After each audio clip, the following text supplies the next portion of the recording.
What if I told you that soil, the thing we've been taught is essential for growing food, is for some of the most nutritious plants on Earth entirely optional? For thousands of years, cultures from the Nile Delta to the rice terraces of Southeast Asia understood a truth that modern gardening has quietly forgotten. Water alone can sustain life, and sustain it well. Today, we're going to walk through 20 plants that require no soil whatsoever, only water, light, and patience. Number 14 was once considered so valuable as a survival food that entire villages were built around it. Number 9 has fed more people throughout human history than almost any crop on the planet. Stay with us, because by the end of this list, you may never look at your kitchen counter the same way again. Number 1. Watercress. Watercress has grown wild in the cold, moving streams of Europe and Central Asia since before recorded history, and the ancient Greeks reportedly fed it to soldiers, believing it sharpened the mind.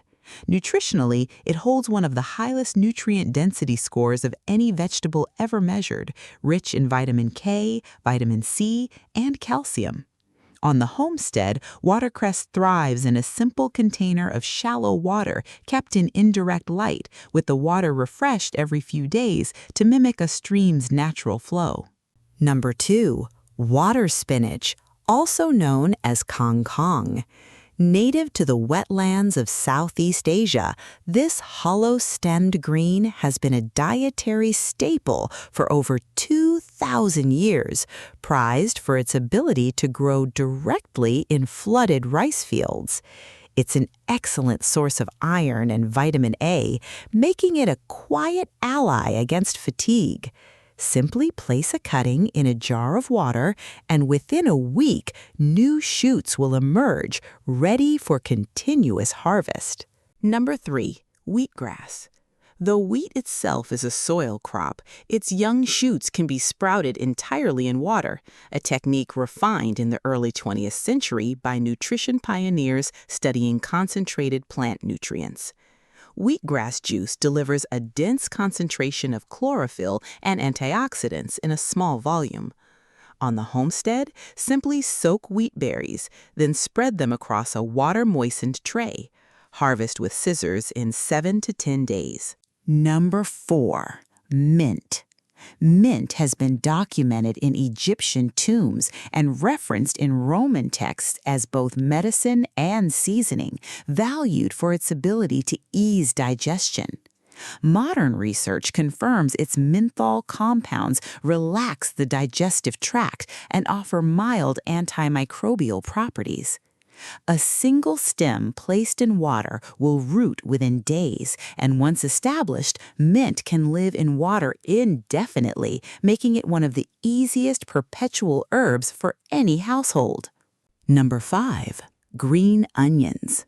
Used across Asian, Mediterranean, and Middle Eastern cuisines for millennia, the scallion is perhaps the most famous water regrowth vegetable of all.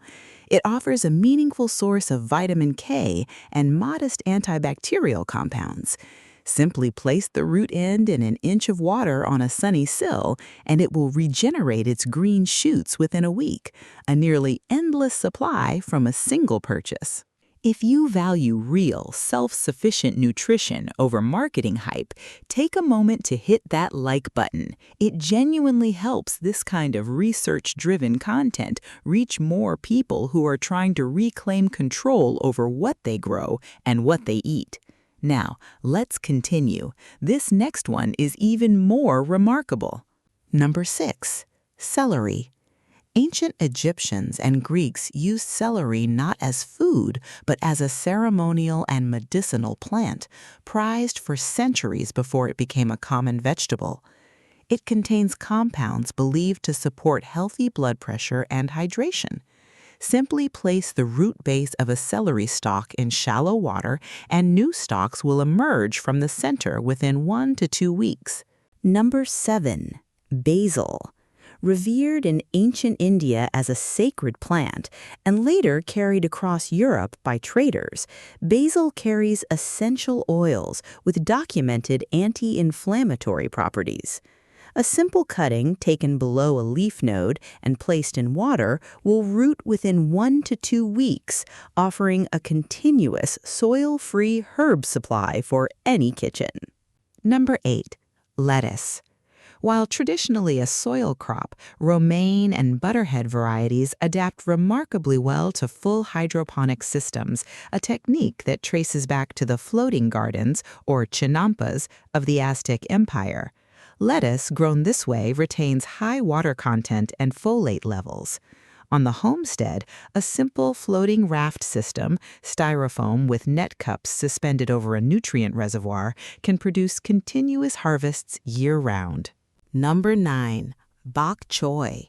A staple of Chinese agriculture for over 6,000 years, bok choy has fed more generations across East Asia than nearly any other leafy vegetable in this list. It's rich in vitamin C and calcium, supporting bone health.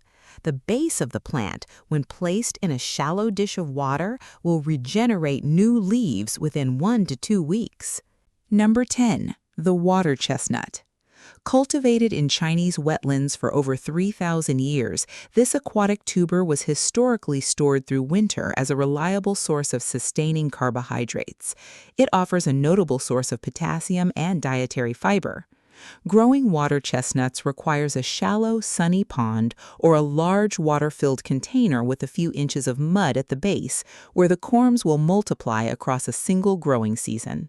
We're halfway through this list, and if this kind of ancestral, practical knowledge resonates with you, consider subscribing. This channel exists to preserve exactly this kind of self-sufficient wisdom before it's lost. But we're just getting started. Number 11. Lotus. Sacred across ancient Egyptian and Buddhist traditions, the lotus was cultivated not only for its symbolism, but for its edible roots, seeds, and leaves. Lotus root is a good source of dietary fiber and vitamin C. It requires a dedicated pond or large water barrel with a layer of soil-free mud, thriving in full sun through the warm months. Number 12. Taro. One of the oldest cultivated crops on Earth, taro has sustained Pacific Island and Southeast Asian communities for over 7,000 years, grown in flooded paddies much like rice. Its corm is rich in resistant starch, which supports digestive health. On the homestead, taro can be grown in a large water-filled container with a shallow layer of mud kept consistently submerged. Number 13. Arrowhead, also called Sagittaria. Indigenous peoples across North America and Asia harvested its starchy tubers as a dependable wild food source, sometimes called duck potato. It offers a meaningful source of complex carbohydrates. Arrowhead is remarkably easy to establish in any shallow pond or water-filled container with a few inches of mud, requiring little maintenance once rooted. Number 14. Duckweed. Though modest in appearance, duckweed was documented in Chinese medical texts over 1,000 years ago and was once considered so valuable as an emergency food source that entire communities relied on it during famine, since it produces more usable protein per acre than almost any land crop.